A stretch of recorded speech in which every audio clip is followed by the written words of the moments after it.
To be invited to speak at DevOps Talks Australia. First of all, it's a great opportunity for JFrog to meet customers and to have more exposure to the Australian market. And it's always fun to be in a pure DevOps conference. The atmosphere of the DevOps and the guys you meet and the things you hear are always interesting.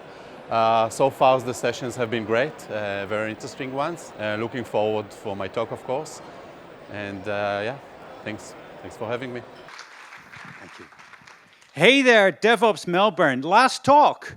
And so the last talk is actually about talk, is about speaking up. Now, I am not qualified to talk about this. In fact, I have very little credibility on the topic, because on a dark and stormy night, about 10 years ago, I failed to speak up, and I not only endangered my own life, but that of at least 100 other people. But we'll get to that. We'll get to that. I've built some narrative tension. Now, the problem with this topic is, particularly for a crowd like you, is that it is not Googleable. You can't click on something and go, oh, what's the right thing to do? Shall I speak up? Shall I not speak up? It doesn't. I think that if you punch it into Google, you probably get some suggestions, but most are wrong and the others are useless. All right? And so this is the problem with ethical questions. What is the right thing to do? What is the right thing to do for you, for your beliefs, for your values, for where you come from? And the delightful thing about a community like this one, gang, is that you're young, and the ethics seems very much motivated by forward-looking, by moving fast and breaking stuff. Now, that's all cool. But look at the results that we have in our hands this week. What would you do? What would you do if your boss makes that phone call and says, hello, is that Cambridge Analytics? Yeah, I got something for you. You might be interested. You don't even think this is funny. Okay, fine. What would you do? What would you do? Where do you stand? Well, the statistics are not good. One tech company, 40,000 employees, it shall remain nameless. Half of them, and this is a study from a few years ago, half of them tell us that they wouldn't speak up, that they would remain silent for the boss to tumble into the terrible mistake. They wouldn't speak up. And even they are not unique. FDA, right, the Food and Drug Administration, these people vet medicines, 40% of them would not raise safety concerns. An even more recent study says 85% of employees across sectors would hesitate to bring bad news to the boss. So you're in good company. But the issue with you is that you're a community that doesn't have, like aviation, 100 years, or like medicine, thousands of years, back to the ancient Greeks, first do no harm. You don't have thousands of years of congealed, coagulated ethical principles to fall back on. You have to invent this on the fly. You have to fall back on who you are, on what you think is the right thing to do. Now, inventing this on the fly is hard. It's easy to screw this up really badly. And where does this start? Where does this start? Let me take you to a place where this starts. Because I know some companies in this country, where some of you might even work, that have these silly things. This is where it starts. The happy-crappy and incredibly mistaken notion that organizational excellence is equivalent to no negatives. As long as you have no negatives, you're doing great. That is patently and demonstrably empirically wrong. Let me take you to a place that believed that that was exactly the case. Because my lab works with a whole bunch of industries, including those that blow things up in the night. You recognize this one. If you don't, you'll recognize the name, Deepwater Horizon or Macondo. Now, do you know that for 6 years before they went boom in the night, killing 11 people, pulverizing them, never been found again, that for 6 years before they blew this up, they were celebrating happy-crappy, oh, no incidents today, no incidents today, for 6 years! Have you ever been on a thing like this? You'd have to go in a helicopter rollover course and pretty nasty things. But when you're on this is a lot of steel and 126 guys. I'm speaking gendered because they're mostly guys. 126 guys for 6 years. People, I have a house. I have a scientist wife. I've got 3 kids. God thanks, I have no pets. I can't keep my house incident-free for a week. And they do it for 6 years. Who is kidding whom? Who is not telling the truth? Where does that downward pressure on honesty, on openness, on speaking up begin? It begins with this false, mistaken, misguided cultural commitment to not having anything bad happen. Sorry, people. The world is a complex place. Things will go wrong. When you push that button to go operational, shit will hit the fan. All right? And if you think it won't, then you're in the wrong industry. And if you pretend it won't, you have some moral research to do on yourself. This is what happens in the night. The problem is, people, we see this replicated across industries. A construction worker dies in the world every 9 minutes, right? 60,000 a year. That's a lot of people. 1 every 9 minutes. But you know the sites, the construction sites, that injure more people actually kill fewer of them. So getting hurt is a good thing. Having more incidents is a good thing. Airlines, the ones that have more incidents actually have a lower, you can do the numbers on this, have a lower passenger mortality rate. All right? So for those of you who fly back tonight, just ask, hey, Qantas, how many incidents last year? Oh, 300? Oh, I'm good then. 0? Oh my God, I shall drive. All right? And so it breeds cynicism too, right? You see this crap on the workplace, right? And whose time are they doing this in, by the way, right? You're paying for this printer paper. That's your Post-it note, right? They didn't bring that from home. Oh, let me take a Post-it note and be cute. No, it's yours, right? And so you think they're productive. So if this is the illusion, how do we get out of it? The research is evident on this. A strong organizational culture is a culture that allows the boss to hear bad news.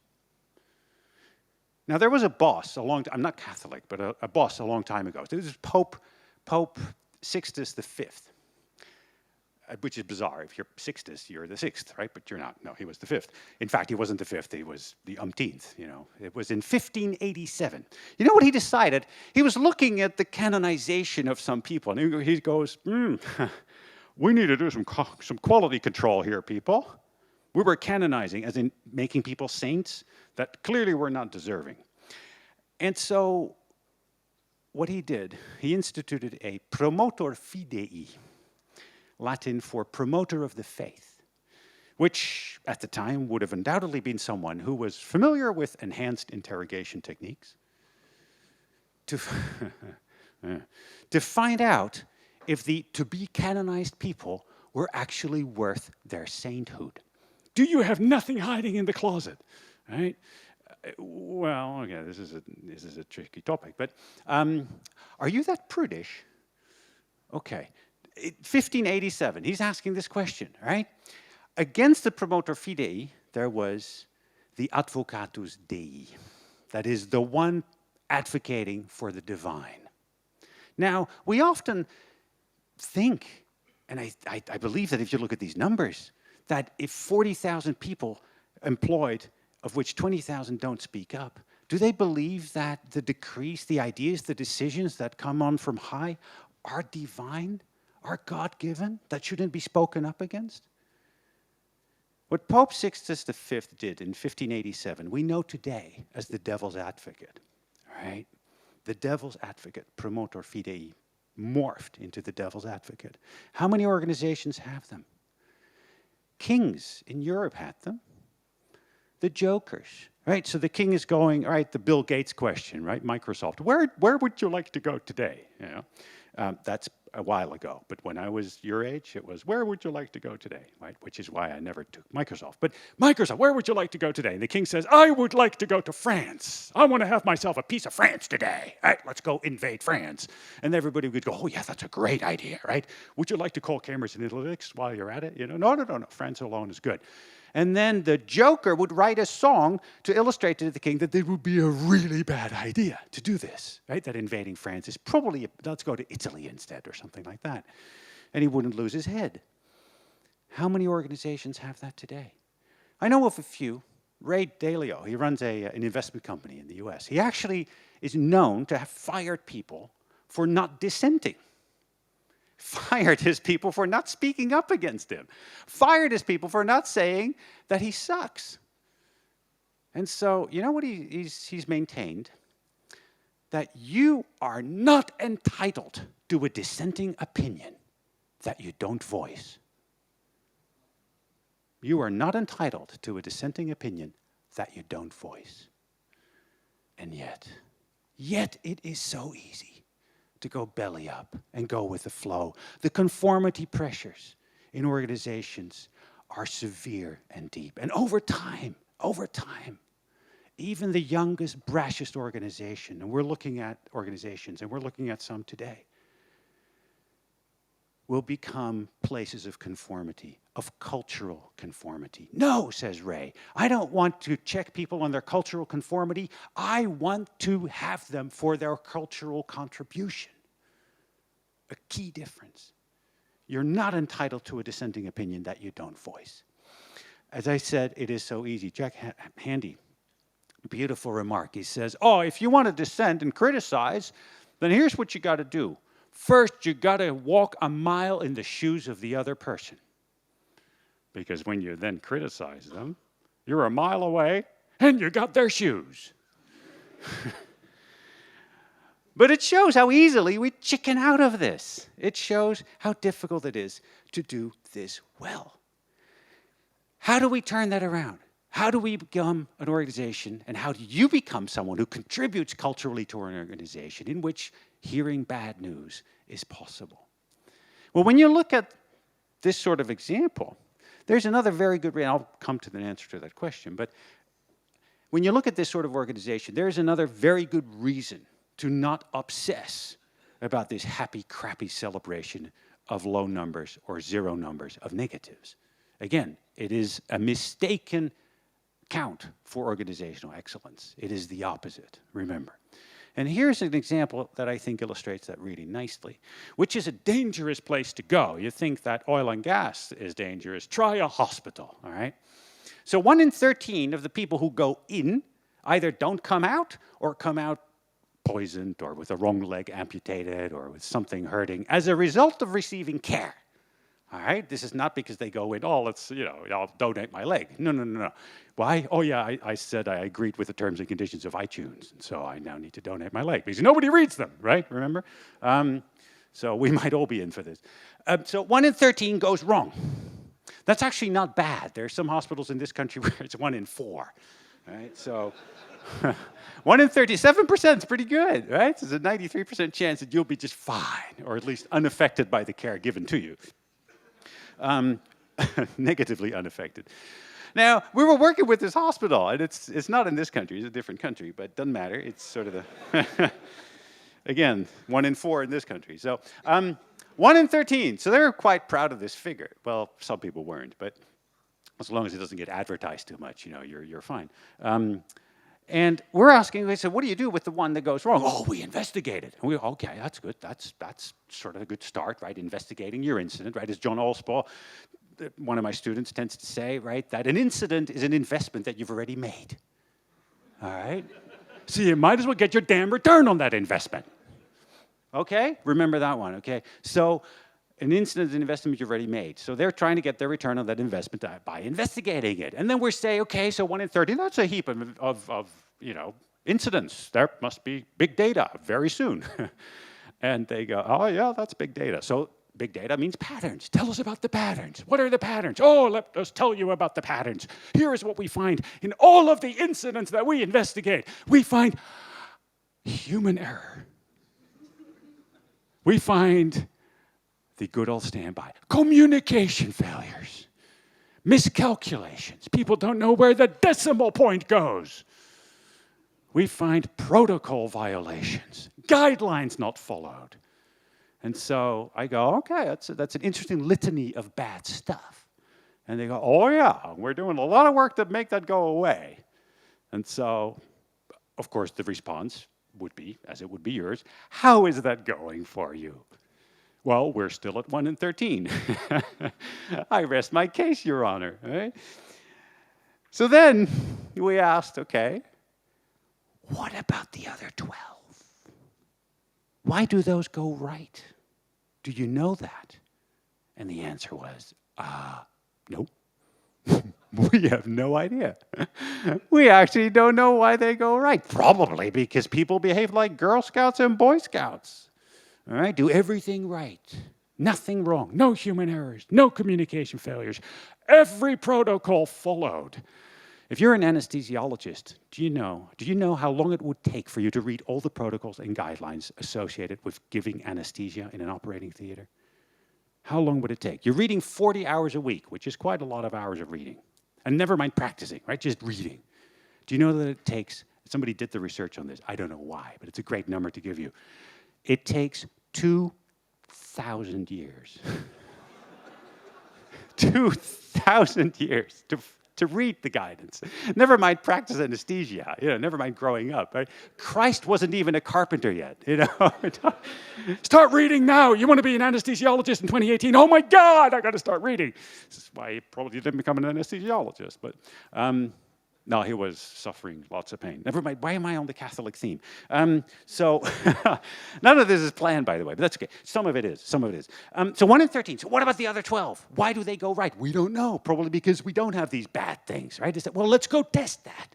Let's go test that. Well, how do you do that? How do you test?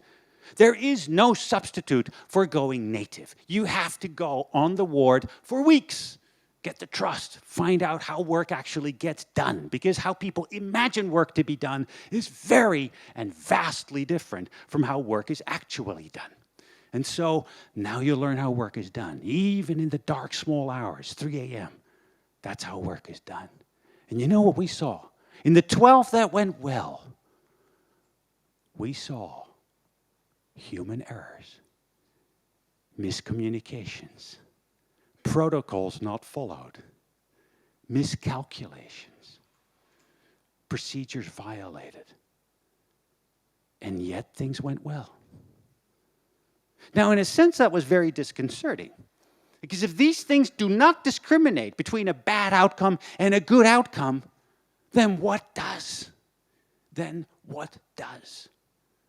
That's, in a hospital, not just an epistemological question of curiosity, it's sort of an existential question, right? What's the difference? Is it luck? Is it bad luck? It's hard to quantify luck. But then we started looking at the teams that made things go well. And there was something that we started finding, and we found that this was consistent across teams in other industries, space flight, and things go wrong there a lot too, by the way. The teams that made things go well, the 12, rather than the 1, was the team that had a dissenting voice. that was a team that was able to bring bad news to the boss was a team that didn't take past success as a guarantee of safety or good outcomes today. Wasn't going, oh yeah, no, we had that sort of case yesterday. We did this, it went fine. Let's do that again. It seems to work. No, you evaluate things on their merit because in a complex world, context is king. And so these were the teams that kept a discussion about risk alive, even when everything looked safe, because they had that diversity of opinion, because they had the ability to express dissent. And so we started thinking about this and going, you know what? If you want organizational excellence, if you want great outcomes, then the last thing you should be doing is obsessing about what can go wrong and trying to prevent that. It's useless. What you need to do is find out what needs to go right and then enhance the capacities that make it so. That sounded important. Shall I try to do this again? So don't focus, obsess about what can go wrong and try to prevent that.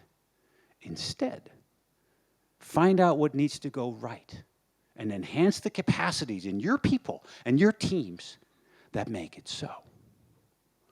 I was out on a very unattractive piece of land not long ago. And there's Nick, because no Australian in their right mind wants to work in these places. There's Nick. He's from Nottingham. Right, so he speaks something incomprehensible occasionally. And so Nick is wearing a hard hat. And I'm going, why is Nick wearing a hard hat? What could possibly fall on his head? Right? I am now a firm believer that you Australians have embraced the old Norse myth that the sky will one day fall. Right? So you go cover your head because it might just cave in, you know. And so he's got his hard hat. Now, he's got lots of stickers on his hard hat, which, by the way, is non-conformant and non-compliant because they changed the breakage characteristics of a hard hat. I didn't know that either, but I think it is awfully cute that some bureaucrat is worried about that. But these stickers, we're paying for that, by the way. Right? Do you know that in Australia, 1 in 10 Australians is watching what the other 9 are doing at work? I'm not making that up. Do you know that that costs your economy $250 billion a year? This is 8 weeks of work for every working man and woman in this country. 8 weeks, right? And given how you guys work, sorry, that's gendered, how you people work, you show up somewhere in February, yeah, she'll be right, done with crazy, you know, and so by the time it's Easter, you actually might become productive, right? This is, and in Australia, even that is a vastly negotiable property. But he's got lots of stickers on his hard hat, which is like the Indian tribes, right? The more colored feathers, the higher your status. And the same is true for hard hats on these sites. More stickers means higher status. And so he's a foreman, lots of stickers, all right? And there's one in the back, which I hadn't seen before. And I'm going, what's this one in the back? What does it say? You might be able to see it, but he was just turning his head as I took this picture, which he doesn't know about, by the way. But it says GSD. I know about GST, right? 10%, you got to pay this, you know. And so not GSD. I'm walking to an Aussie, and I said, so what's GSD? Mate, that just means get stuff done. He didn't say stuff. All right? So he's Mr. Foreman, Nick, who gets stuff done. And is probably highly, highly appreciated by his employers for it. If I want to understand how things get done and how things might go wrong, I need to follow Nick. That's what I need to understand organizational excellence.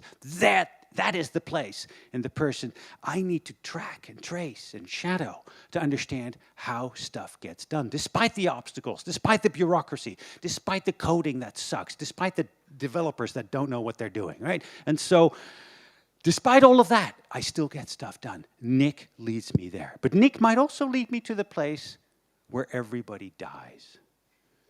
And so, what if you are next to Nick on that dark and stormy night? And Nick is about to make that phone call to Cambridge Analytics. Nick is about to do something really stupid.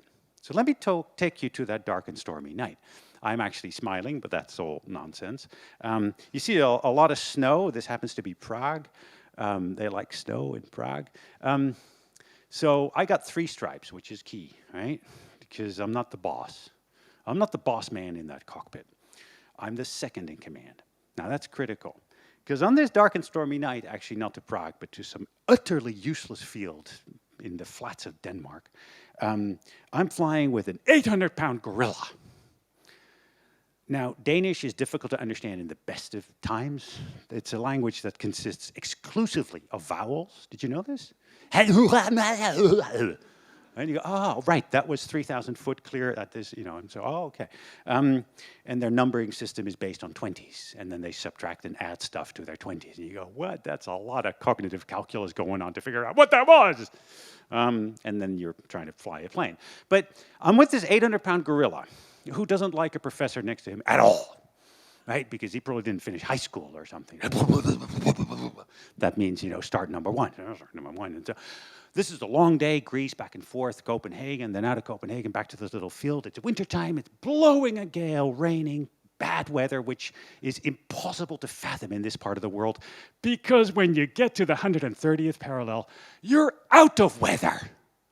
You don't know what weather is in this country. It's the worst flying weather in the world. We're flying on the last leg of the day to this little field. Now, before you start that day, 14 hours earlier, you get a whole stack of papers briefing you for this flight, which you don't have time to read because you don't get paid for that, but you might have some time in the cockpit to flip through it, but it's very soporific. Somewhere buried in this paperwork was an interesting indication. We're on approach to this field, and the gorilla is flying. All right? So, by the way, when the captain flies, your chances of crashing the airplane are twice than when the co-pilot is flying, which is interesting. All right? Just keep that number. I mean, 70% of crashes have the captain at the controls, not the co-pilot. All right? So when you fly out this afternoon, just go, yeah, so who's driving, right? The left or right seat? I prefer the right seat. Is that the 3 stripes? Oh, yeah, 3 stripes. Oh, great. Yeah, we'll let him or her drive. So I'm not making these numbers up. So he's driving. So my chances of dying have just gone up, right? He's driving. This is a very short flight, 22 minutes. 22 minutes is like a ballistic trajectory. Right? That's it.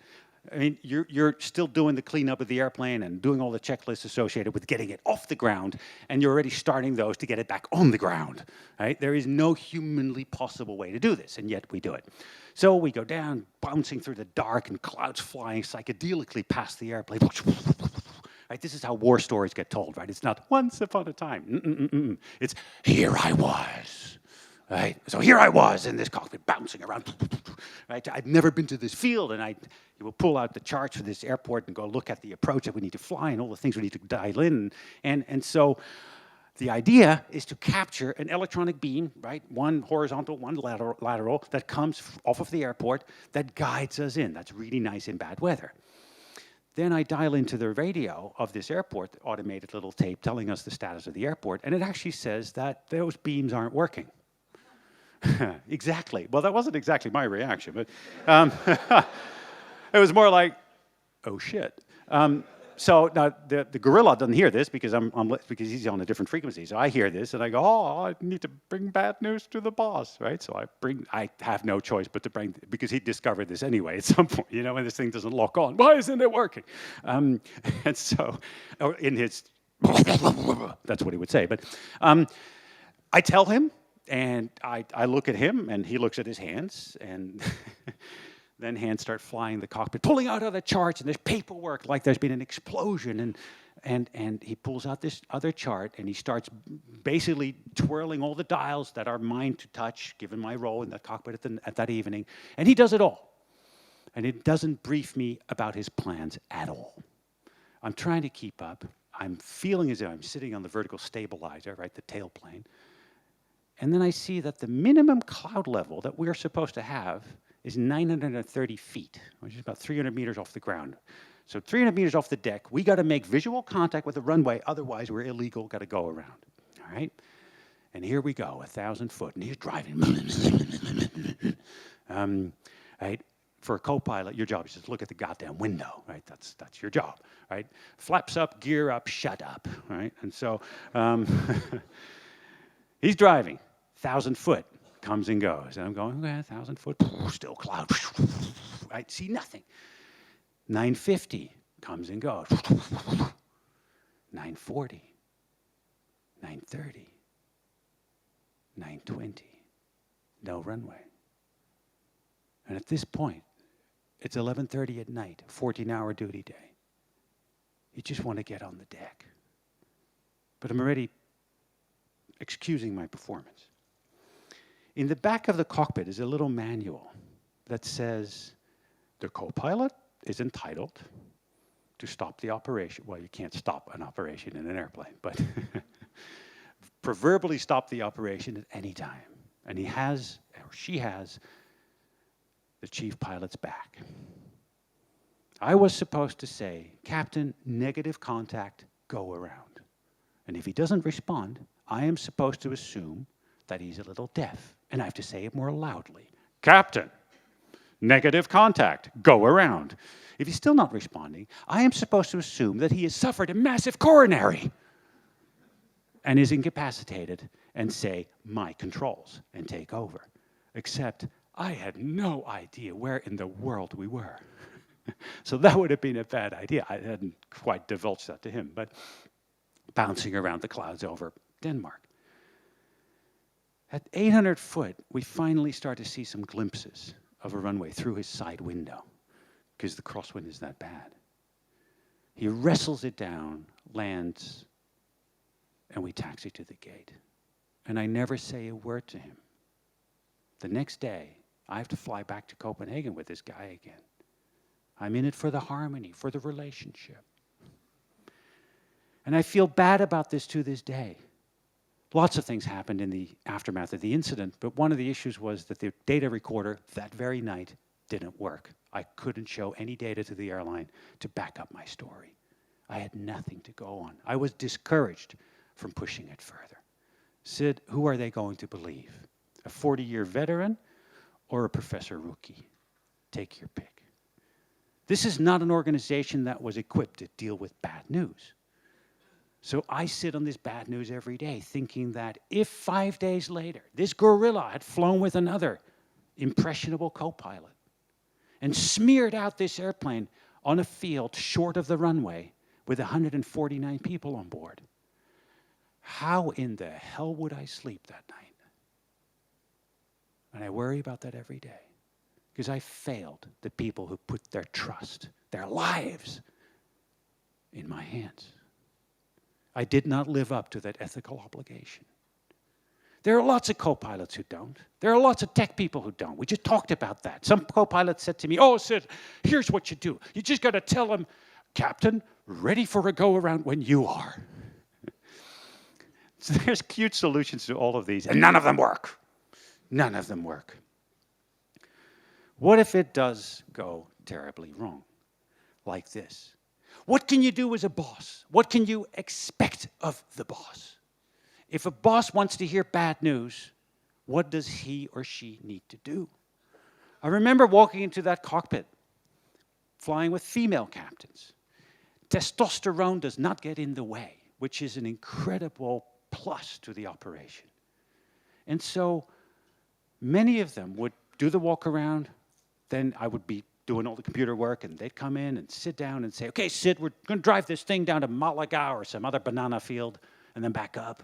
If there's anything about my flying that you don't like, you speak up, and I'll do the same with you. What has she just done? Shown humility, shown fallibility, admitted that she won't do everything right either. Humility, fallibility, accessibility, and empowering the lower status team member. There is no other recipe for bosses to do this than that. Humility, accessibility, empowering your lower status team member, all right? And showing and admitting that you are fallible as well. They did that. The gorilla never did. Now, what if things do go terribly wrong? I've been in situations like that as well, trying to assist people like Julie. Julie is the lady to the right of the picture. Where is she, you think? In a courtroom. Now, Julie is a nurse. Not when we're looking at her here, because she actually lost her license and her job and is facing $25,000 fine and 6 years in jail for being involved in the death of a 16-year-old girl who was giving birth. Now, there's lots of questions we can ask about that, but that's not the point. Who is she looking at? The mother of the girl. The mother of the girl who is dead. They saved the baby, the girl's dead. Now, I wrote a book after this encounter called Second Victim. Julie is a second victim. The first victim is the girl, the mother, the family, the baby. The second victim is Julie. Julie has, well, in fact, I was going to give it away, but I want to ask it of you. What do you read in her face? What does a second victim feel? Guilt, remorse. But what I also read is compassion. And I find that amazing. Here is one mother to another going, I feel with you. Compassion, feeling with. I feel for you and with you. I am trying to share your pain. Now, when you're configured in this situation, do you think that it is possible to actually be meaningfully held accountable? Because this is what people tell me. Oh, you want an excellent organization? You got to hold people accountable. Well, we're holding people accountable here. We're holding Julie accountable. Really? Is there any opportunity for Julie to tell her account? No. None. You see it bottled inside of her. Pursed lips. I want to show you how much I hurt as well. I want to tell you how things could go so terribly wrong, and yet I can't because I'm facing 6 years of jail and you have a dead girl. And yet, what I would actually want to do is hug and cry. And she can't. Because we have organized a system of accountability that thinks about accountability as something that you settle. You pay the account. You screwed up, now you pay back. But that's not how we have to think about accountability. You can think about accountability if you are the boss facing your Julie, facing things that went wrong in a very different way. An account is something you tell. An account is something that you can listen to. That's your job as a boss. This is thinking about accountability in a very different way from this backward-looking, retributive way. Retributive accountability asks, who screwed up? How bad was that, and what should the consequences be? This fire-breathing boss man talk. But accountability can be forward-looking and restorative. It can be, who is hurt? Or what could have gone wrong? What could have been hurt? Who could have been hurt? What do they need now that that is out in the open? And whose obligation is it now to go meet that need? Those are very different questions about accountability. And they're forward-looking rather than backward-looking on what has already happened and finding people to blame for it. Forward-looking accountability asks who is hurt, who could have been hurt, what do they need, and what do we need to do now? Do you have a boss that does that? Are you a boss that could do that? You have the chance to shape your industry, to not only take it into this 21st century, but do so in a way, taking on board the lessons of how not to do this stuff. Are you going to be part of that? Are you going to be that person? Don't ask who is responsible. Ask what is responsible. That's a very different conversation.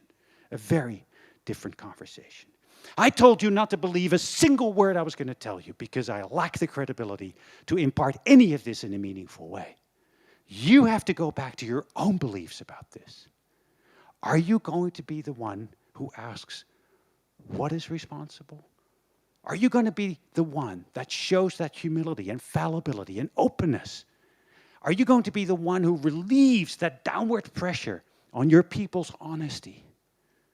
Are you going to be the one who says, I want to find out what we need as a team for things to go right, and I want to help you enhance the capacities that make it so. Or are you going to think that you are accountable for an absence of negatives? Where are you going to be? And who are you going to be? Let me finish with Thomas Jefferson.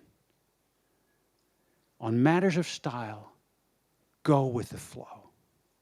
On matters of principle, stand like a rock. Thank you.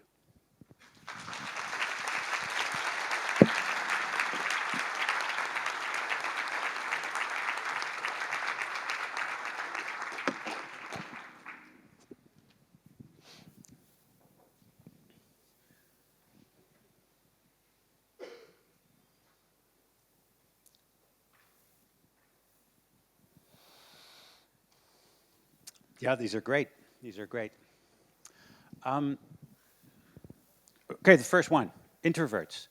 I don't think extroversion or introversion is mediating between the ability to voice your principles.